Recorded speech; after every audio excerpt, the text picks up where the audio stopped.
Toujours heureux de partager avec vous la parole de Dieu.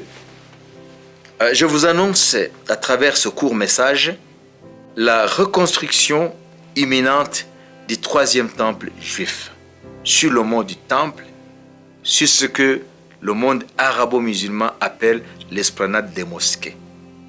Et en même temps, je vous annonce l'enlèvement imminent de l'Église de Jésus-Christ. Les choses qui se passent aujourd'hui dans l'actualité mondiale, principalement dans l'actualité du Moyen-Orient, précisément en Israël, c'est purement l'accomplissement des prophéties vieilles de plusieurs siècles qui sont contenues dans la Bible, la parole infaillible de Dieu.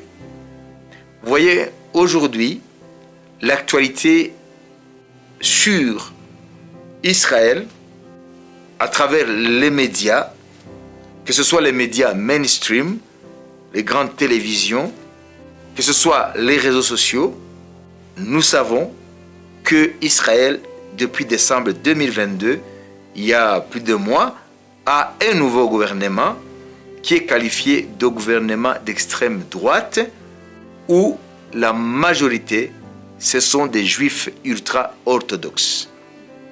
Cela veut dire que c'est la première fois dans l'histoire d'Israël moderne, Israël qui est né officiellement en tant que nation, dans le concert des autres nations, le 14 mai 1948, avec David Ben Gurion comme chef et qui est considéré comme le père de l'indépendance de l'État d'Israël.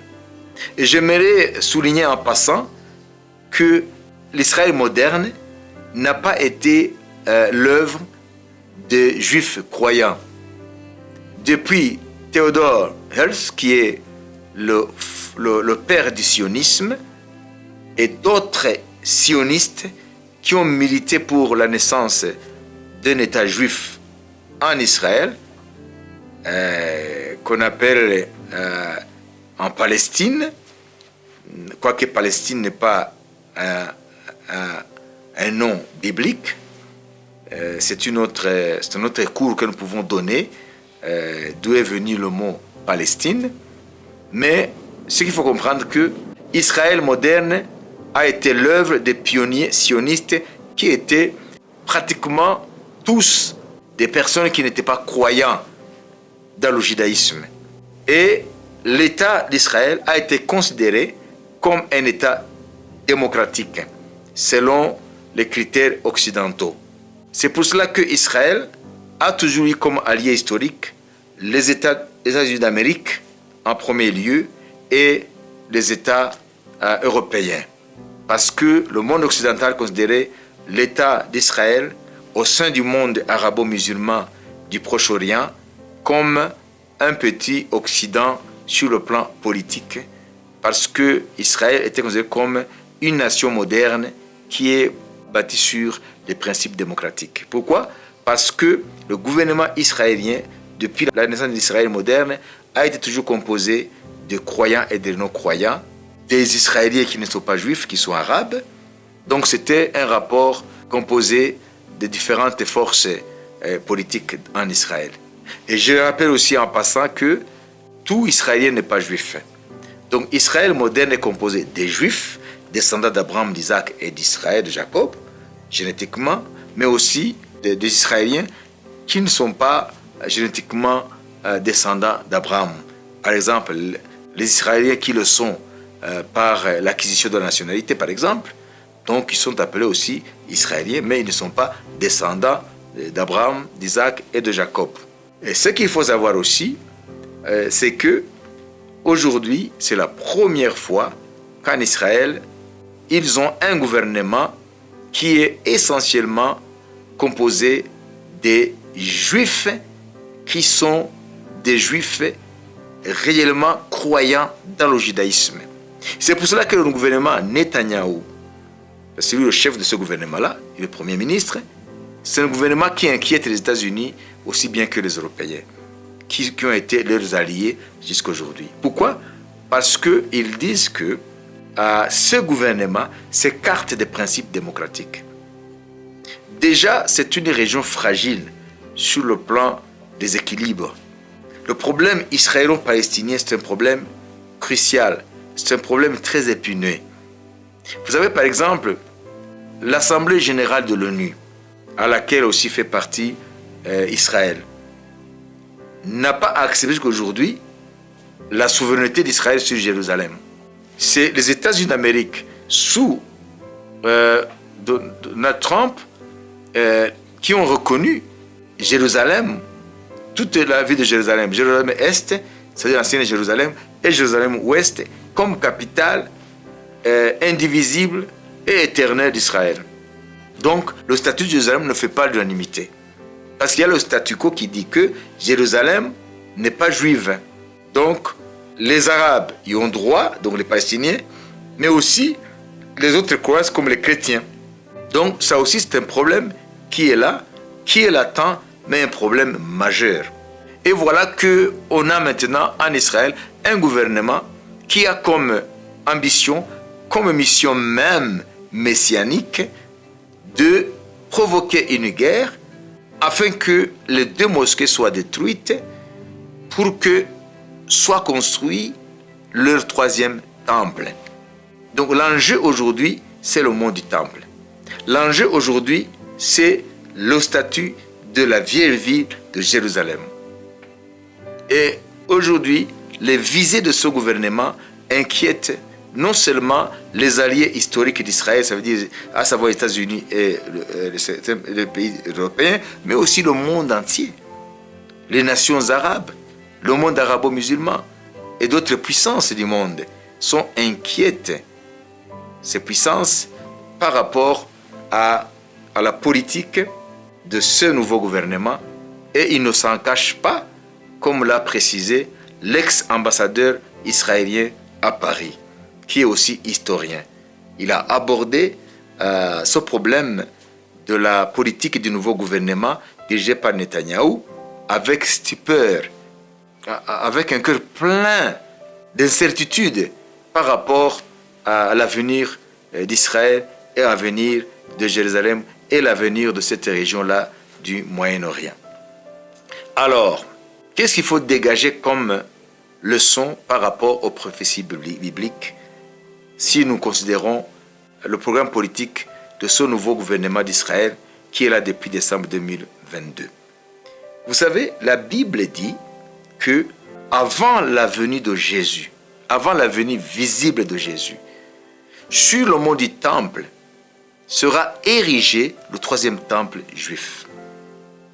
Et aujourd'hui, nous pouvons constater que depuis que les Juifs sont revenus en Israël, ils ont trouvé à l'endroit où était le 2e temple juif, se trouvent les 2 mosquées de l'islam.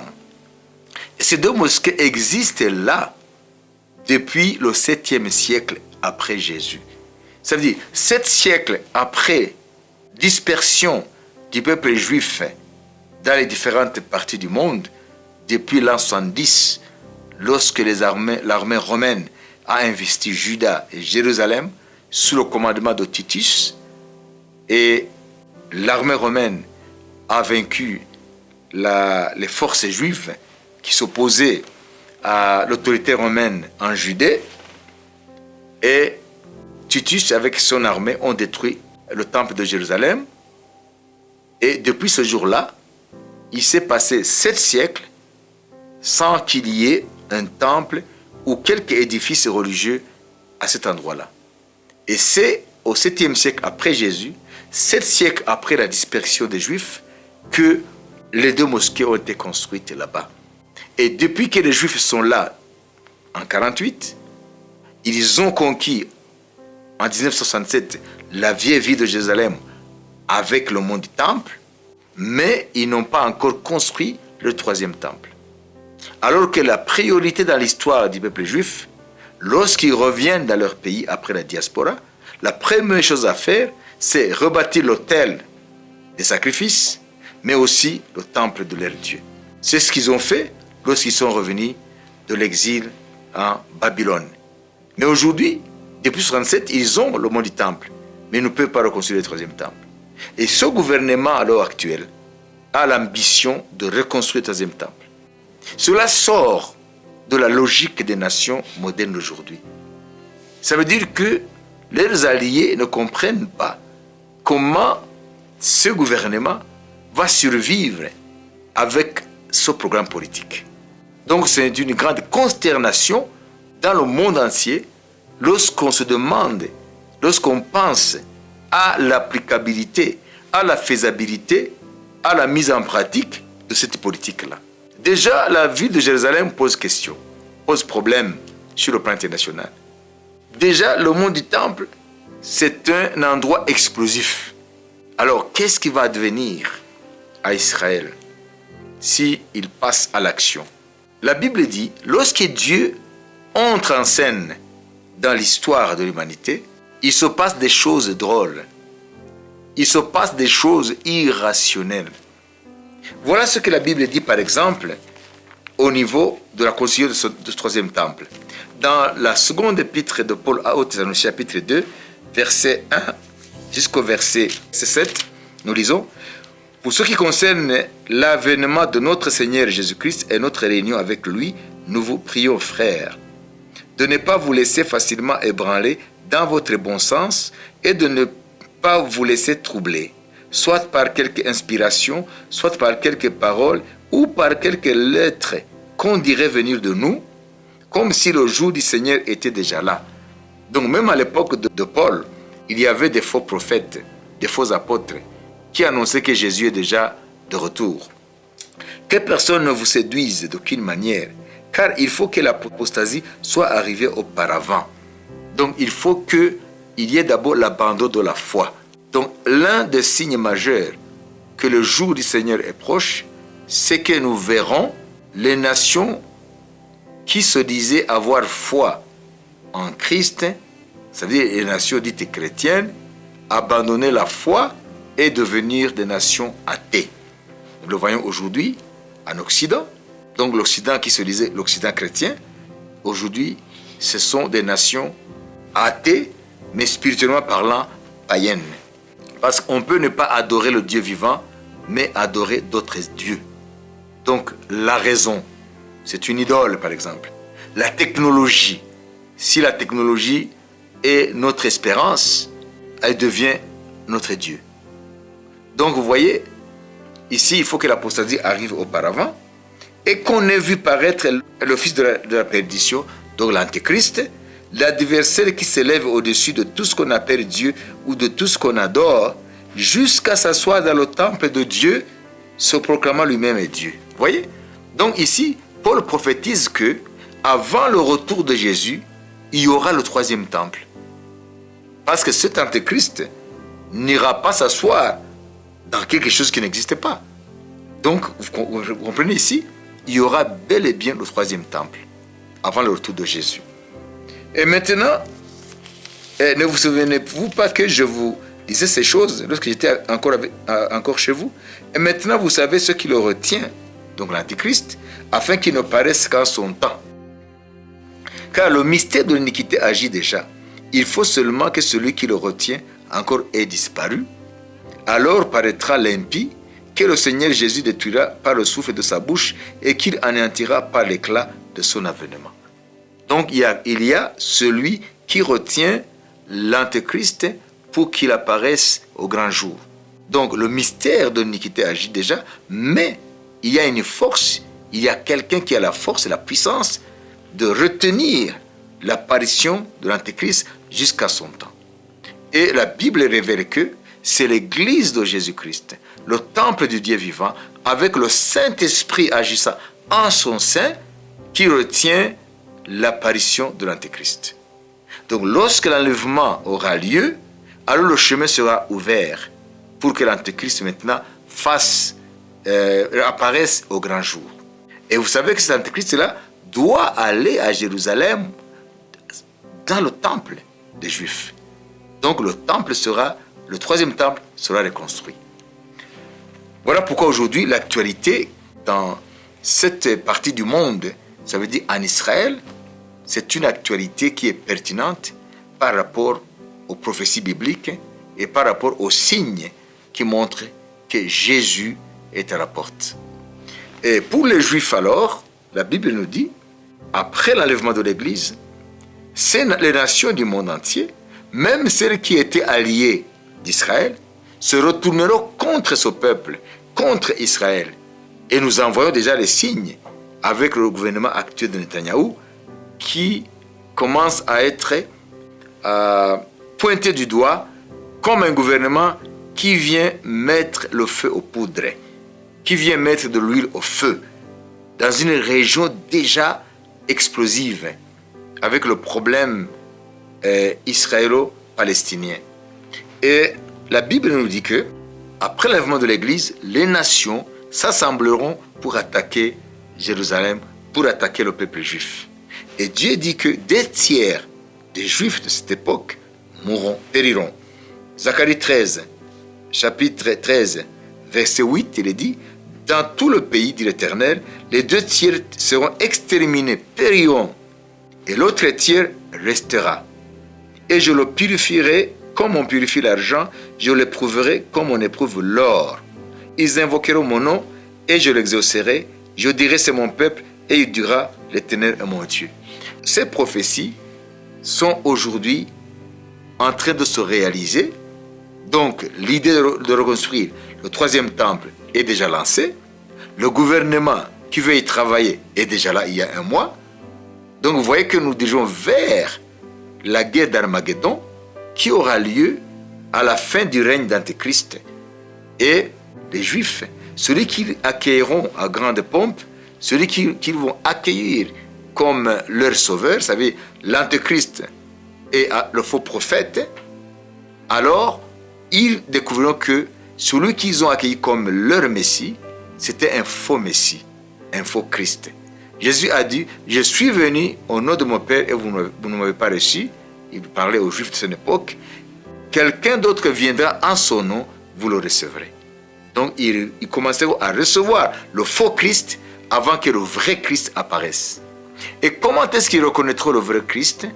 Après avoir reçu le faux Christ ou le faux Messie, la Bible dit, Dieu va répandre l'esprit, son esprit, pour leur ouvrir les yeux. Le 1/3 là, qui va être sauvé de cette catastrophe, de cette attaque des nations, de cette guerre d'Armageddon. La Bible dit dans Zacharie 12, verset 10, 12-10, « Alors je répandrai sur la maison de David et sur les habitants de Jérusalem un esprit de grâce et de supplication, et ils tourneront le regard vers moi, celui qu'ils ont percé. » Vous voyez? Donc ça va être la conversion de la nation juive, mais qui ne sera composée que de 1/3, parce que 2/3 périront. Dans cet égarement, ayant reçu un faux Messie, alors ils attireront maintenant à la colère de Dieu, et les nations vont se tourner contre eux, et ils vont les attaquer. Et il dit, ils pleureront sur lui comme on pleure sur un fils unique, ils pleureront amèrement sur lui comme on pleure sur un premier-né. Et quand les Juifs, Dieu va ouvrir les yeux des Juifs, quand l'aveuglement spirituel qui est sur eux depuis 2 millénaires, vous savez, parmi les peuples juifs, nous avons quelques individus qui reçoivent Jésus comme Paul, comme Pierre, comme les autres. Tout au long de l'histoire juive, il y a eu quelques personnes individuellement qui ont été converties à Jésus, qui ont reçu Jésus. Mais les Juifs en tant que nation, en tant que peuple, il y a une puissance d'aveuglement qui les a accompagnés depuis qu'ils ont dit que le sang de Jésus retombe sur nous et sur nos enfants. Lorsqu'ils ont donné à Ponce Pilate Jésus et qu'ils ont demandé à Ponce Pilate, le gouverneur romain de la Judée, et qu'ils ont demandé de relâcher Barabbas qui était un criminel et de crucifier Jésus. Depuis ce jour-là, quand Pilate a dit « Je ne vois pas de crime, je ne vois pas de péché sur cet homme », et il a lavé le sang du juste de Jésus, et ils ont dit « Crucifie-le, crucifie-le, que son sang retombe sur nous et sur nos enfants ». Alors ils ont eux-mêmes appelé la condamnation, le jugement de Dieu sur eux. À partir de ce moment-là, la prophétie d'Ésaïe, chapitre 6, s'est réalisée sur eux. L'égarement, l'esprit d'égarement est tombé sur eux, de génération en génération, qui les aveugle par rapport à la parole de Dieu, par rapport aux prophéties bibliques, par rapport à ce Jésus qui est véritablement le véritable Messie, dont ils ne peuvent pas percevoir la messianité de Jésus jusqu'aujourd'hui. À ce moment-là, Dieu va ôter ce voile qui les aveugle depuis le jour où ils ont refusé de recevoir Jésus comme Messie. Alors à ce moment-là, ils vont découvrir que Jésus c'était leur Messie. Et ils vont poser cette question. Chapitre 13, verset 6. Il dit, et si on lui demande, ils demanderont à Jésus, d'où viennent ces blessures que tu as aux mains? Jésus répondra, c'est dans la maison de ceux qui m'aimaient que je les ai reçus. Parce que Jésus n'a pas reçu ces blessures dans la maison des païens. Ça veut dire chez les païens. Il a reçu ces blessures dans la maison du peuple juif, dans sa maison. Parce qu'il était venu chez les siens, mais les siens ne l'ont pas reçu. Évangile de Jean chapitre 1er. Voilà, chers frères et sœurs, les réalités qui sont les nôtres aujourd'hui sur le plan international, précisément en Israël. Nous sommes en direct en face de l'accomplissement des prophéties qui datent des milliers de siècles, qui se réalisent sous nos yeux. Alors, toi qui crois en Jésus, tiens bon, parce que l'objet de ton espérance bientôt sera devant tes yeux. Jésus en personne sera là. L'enlèvement est proche, très proche. Et puis, toi qui n'as pas encore reçu Jésus, tu n'as pas encore longtemps à attendre, parce que bientôt ce sera trop tard. Jésus va enlever les siens et Dieu va mettre fin à la grâce. Comme l'arche de Noé, ce n'est pas Noé qui avait fermé, c'est Dieu qui a fermé. Et aujourd'hui, quand Noé et sa famille et toutes les créatures par couple sont entrés dans l'arche de Noé, ce n'est pas Noé qui a fermé, c'est Dieu qui a fermé. Alors l'arche de Noé symbolise la grâce de Dieu. Alors cette grâce qui a duré plus de 2000 ans, bientôt Dieu va mettre fin à la grâce. Et après la grâce, c'est le jugement. Donc aujourd'hui, la grâce bientôt va prendre fin. Alors reçois Jésus dans ta vie, alors qu'il n'est pas encore trop tard. Tu passeras l'éternité avec Dieu. Tu passeras l'éternité dans la présence majestueuse du Dieu créateur. Que Dieu vous bénisse.